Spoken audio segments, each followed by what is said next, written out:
اللہ تعالیٰ یہ خواب کیوں دکھاتا ہے بندوں کو؟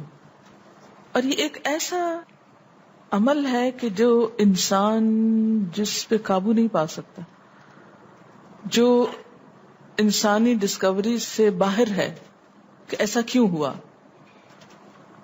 آپ دیکھیں کہ انسان دو چیزوں کا مجموعہ ہے، ایک اس کا جسم ہے اور ایک اس کی روح ہے. جہاں یہ دونوں آپس میں ایک دوسرے سے موافقت کرتے ہیں، ایک دوسرے کے ساتھ کوآرڈینیٹ کر رہے ہیں، وہاں یہ ایک دوسرے سے کشمکش بھی کرتے ہیں. بعض اوقات جسمانی خواہشات روح پر غالب آ جاتی ہیں، بعض اوقات روحانی کیفیات جسم پر غالب آ جاتی ہیں. عام طور پر دن میں جب ہم دنیا کے کام کر رہے ہوتے ہیں تو ہمارا جسم ایکٹیو ہوتا ہے، اور اس کا نتیجہ کیا ہوتا ہے کہ روح کی جو کار فرمائی ہیں وہ ذرا لو ہو جاتی. رات کو جب ہم سوتے ہیں اور جسم ہمارا بالکل بے حس ہو جاتا ہے تو پھر روح جو ہے وہ ابھر کر آتی ہے، اس کی کار فرمائی بڑھتی ہے، وہ زیادہ ایکٹیو ہو جاتی. پھر آپ کو قرآن کی وہ آیت بھی یاد ہوگی کہ جس میں اللہ تعالیٰ فرماتے ہیں کہ جب انسان سوتا ہے تو ہم اس کی ایک روح لے لیتے ہیں، جس کو زندگی دینی ہوتی ہے وہ واپس لوٹا دیتے ہیں، ورنہ جو دوسری باقی ہوتی وہ بھی لے لیتے ہیں. اب یہ جو روح نکلتی ہے نا ایک ہمارے جسم سے، تو یوں لگتا ہے کہ جیسے وہ مختلف جگہوں پہ وانڈر کرتی ہے، یعنی گھومتی پھرتی، اور بعض اوقات دور دراز پہنچ کے مثلا کسی مردے سے جا ملاقات کرتی. کیونکہ روح تو ایک لطیف چیز ہے نا، جب ماں کے پیٹ میں بچے کے اندر آتی ہے تو کوئی پتہ نہیں چلتا، جب نکل جاتی ہے تو کوئی پتہ نہیں چلتا. اسی طرح روح دیواروں کے پار بھی چلی جاتی ہے. قرآن پاک میں آتا ہے نا کہ اینما تکونوا یدرککم الموت ولو کنتم فی بروج مشیدہ، یعنی اگر بالکل ساؤنڈ پروف اور ہوا پروف جگہ پر بھی کوئی چیز رکھ دی جائے تو کیا ہوگا؟ روح وہاں سے بھی نکل جائے گی. یعنی روح کے لیے یہ مادی چیزیں رکاوٹ نہیں ہے.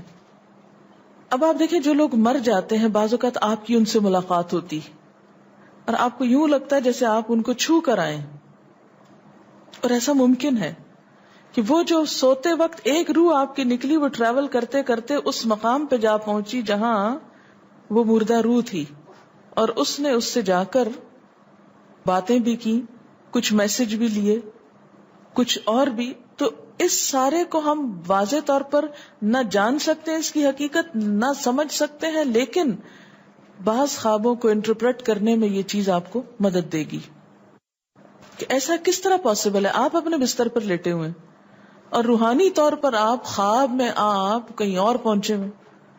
بعض اوقات آپ دیکھتے ہیں کہ میت آپ کو کوئی چیز دے رہی ہے، میت رو رہی ہے، میت خوش ہے، آپ اس کو دیکھتے ہیں وہ بڑے باغ میں بیٹھی ہوئی ہے. یہ آپ نے کہاں سے دیکھ لیا؟ آپ تو بستر پہ لیٹے ہوئے تھے.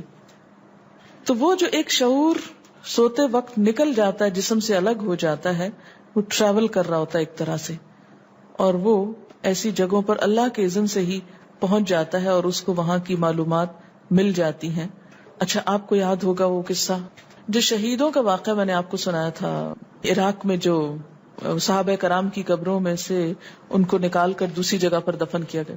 آپ نے دیکھا کہ مستقل کنٹینیوسلی 3 دن خواب آیا ایک شخص، جب اس نے اگنور کیا تو بادشاہ وقت کو خواب آیا، مفتی اعظم کو خواب ہے، اور مسلسل خواب میں وہ اپنا میسج کنوے کر رہے ہیں کہ ہمیں وہاں سے نکالو، ہماری قبروں میں پانی آ گیا. اور یہ بالکل سچا واقعہ ہوا، دنیا نے جس کا مشاہدہ بھی کیا. تو پھر آپ اس کو کیسے انٹرپریٹ کریں گے؟ وہ شہداء کہاں ملے تھے؟ تو بات یہ ہے کہ جیسے ہماری روح ٹریول کرتی ہے، کہیں ایسی جگہ جا پہنچتی ہے تو ہو سکتا ہے کہ وہ اس مقام تک جا پہنچی ہو. یہ شہیدوں کی روح تو آزاد ہوتی ہے، ان کو اجازت مل گئی ہو کہ وہ ان لوگوں کی روح سے جا ملے، کیونکہ سجین قید خانے میں تو ہوتی ہے نا وہ روح جس کو مجرم روح جو ہوتی، لیکن جو مومن کی روح ہے، خاص طور پہ شہداء کی روح ہے، تو جنت میں کیا کر رہی ہوتی ہے؟ گھوم پھر رہی ہوتی، کھا پی رہی ہوتی. تو یہ بالکل ایک سچ ہے اور حقیقت ہے کہ بسا اوقات انسان خواب میں ایسے لوگوں سے ملاقات کر کے ان کے حالات کو جان لیتا ہے کہ ان پہ کیا گزر رہی. مثلا ان کو عذاب ہو رہا ہے. یہ عام بات ہے نا کہ میت کو جس حال میں دیکھو اسی حال میں ہوتی ہے. یعنی اگر خواب میں دیکھیں کسی نے اپنے والدین کو دیکھا کہ وہ بہت رو رہے ہیں فوت ہونے کے بعد، تو کیا کرنا چاہیے؟ ان کی طرف سے صدقہ دعا کرنی چاہیے. یہ بھی اللہ کی ایک رحمت ہوتی ہے کہ ان کو موقع دے دیا جاتا ہے کہ وہ اپنا میسج کنوے کر دیں. ایک طرح سے وہ اس کے دل کی بات نہیں ہوتی، الا یہ کہ آپ کسی انسان کے بارے میں بہت برا گمان رکھتے ہیں اور آپ اسے دیکھتے ہیں کہ وہ رو رہا ہے یا کچھ، لیکن کئی اور لوگ دیکھتے ہیں کہ وہ ہنس رہا ہے، کھیل رہا ہے. تو اس کا مطلب یہ ہے کہ پھر آپ ان دو کو کنٹراڈکشن کیسے دور کریں گے؟ تو پھر آپ یہ دیکھیں گے کہ جس نے خواب دیکھا ہے اس کا اپنا نظریہ اس شخص کے بارے میں کیا تھا، کیونکہ اس کی اپنی بدگمانی تو نہیں اندر چھپی ہوئی تھی کہ جو سوتے وقت اوپر ابھر آئی اور اس نے وہ روپ اس طرح کا دکھا دیا. پھر وہ حدیث نفس میں آ جائے گی، دل کی بات میں وہ چیز آ جائے گی. ٹھیک. تو نبوت کا جیسے انبیاء علیہ السلام کو کچھ غیب کی خبریں دے دی جاتی تھی، اسی طرح عام انسانوں کو خواب کے ذریعے کچھ غیب کی خبریں دے دی جاتی ہیں. لیکن کسی بھی خواب کے سچا ہونے کی آپ کوئی دلیل نہیں رکھتے. ایز سچ واضح بات یہ نہیں کہہ سکتے کہ میں نے جو خواب دیکھا وہ بالکل سچ ہو جائے گا، یہ آپ دعویٰ نہیں کر سکتے. نبوت کا تو دعویٰ کیا جا سکتا ہے، لیکن آپ اپنے خواب کا دعویٰ نہیں کر سکتے کہ میں نے جو دیکھا ہے وہ بالکل سچ دیکھا. ہو سکتا ہے آپ کو شیطان نے ڈرایا ہو سکتا ہے کہ آپ کے اپنے دل کی سوچیں اور خیالات اس میں آ رہے ہوں، اور خصوصاً اس وقت جب دو متضاد آپ کو خبریں ملیں. مثلا ایک شخص آپ کے پاس آتا ہے، وہ کہتا ہے کہ میں نے آپ کے بارے میں بہت اچھا خواب دیکھا. دوسرا آتا ہے کہتا ہے کہ میں نے آپ کو اچھے حال میں نہیں دیکھا. اب یہ فرق کس چیز کا ہو گیا؟ اس کے اپنے گمان کا فرق ہے. ایک آپ کے بارے میں گمان اچھا رکھتا ہے، وہ آپ کو اچھا دیکھنا چاہتا ہے لہذا وہ آپ کو اچھا دیکھ رہا ہے، اور دوسرا آپ سے حسد رکھتا ہے اور وہ آپ کو ہر قیمت پہ ختم ہوتے دیکھنا چاہتا ہے. وہ ویسے تو مار نہیں سکتا آپ کو، لہذا خواب میں مار لیتا ہے اور خواب میں آپ کا حال برا دیکھ لیتا ہے. تو وہ خواب دراصل کیا ہوتا ہے؟ اس کی اپنے نفس کی بات ہوتی ہے.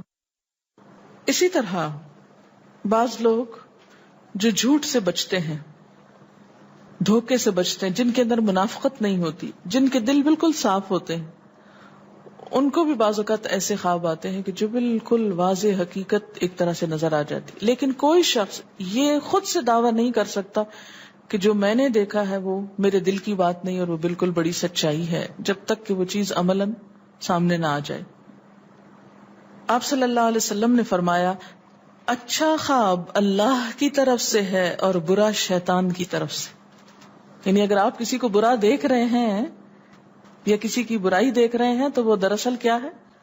شیطان ہے آپ کے اندر، جو آپ کو اس شخص کے خلاف یا کسی خاص واقعے کے خلاف بھڑکا رہا ہے، اور آپ اپنی تسلی کر لیتے ہیں خواب کے ذریعے. فرمایا پس جب کوئی شخص پسندیدہ خواب دیکھے تو اسے صرف اس شخص سے بیان کرے جس سے محبت اور اعتقاد ہے. یہ میرا مشورہ نہیں، نبی صلی اللہ علیہ وسلم کا ہے آپ سب کے لیے. بخاری اور مسلم کی روایت ہے کہ جب کوئی اچھا خواب آپ دیکھیں تو کیا کریں؟ اس کو بتائیں جس سے آپ محبت رکھتے ہو، وہ آپ سے بھی رکھتا ہو اور جس پر آپ کا اعتماد ہو. جیسے حضرت یعقوب علیہ السلام نے کیا کہا تھا بیٹے کو کہ مجھے تو بتا دیا، بھائیوں کا نہیں بتانا. اور جب مکروہ خواب دیکھیں تو حق تعالی سے اس خواب کے شر اور شیطان کے فتنے سے پناہ مانگے. جب برا خواب دیکھیں تو اس خواب کے شر اور شیطان کے فتنے سے پناہ مانگے کہ شیطان بہکانے لگا انسان کو.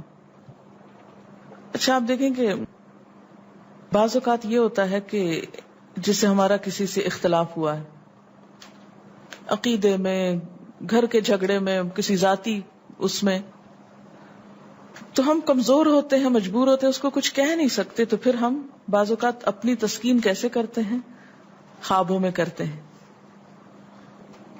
مثلا ایک لڑکا کسی سے شادی کرنا چاہتا ہے اور وہ کر نہیں پاتا، اس کو وہ رشتہ مل نہیں رہا، تو وہ خواب میں دیکھتا ہے کہ اس کی شادی اس سے ہو گئی ہے، اس لڑکی سے. تو بعض خوابوں کی نوعیت بس صرف اتنی ہوتی، اس سے زیادہ اس کی حقیقت نہیں ہوتی. اچھا بعض اوقات جیسے کسی سے ضد ہے، عداوت ہے، دشمنی ہے آپ کی، اب آپ اس کو خواب میں برا دیکھ رہے ہیں، اس کی برائی دیکھ رہے ہیں، تو یہ دراصل کیا ہے؟ شیطان کا شر ہے جو آپ پہ غالب آ گیا ہے. آپ اس کی برائی چاہتے ہیں، ویسے کچھ کر نہیں پاتے، مجبور ہیں آپ، تو آپ خواب کے ذریعے وہ اپنی تسلی کر لیتے ہیں.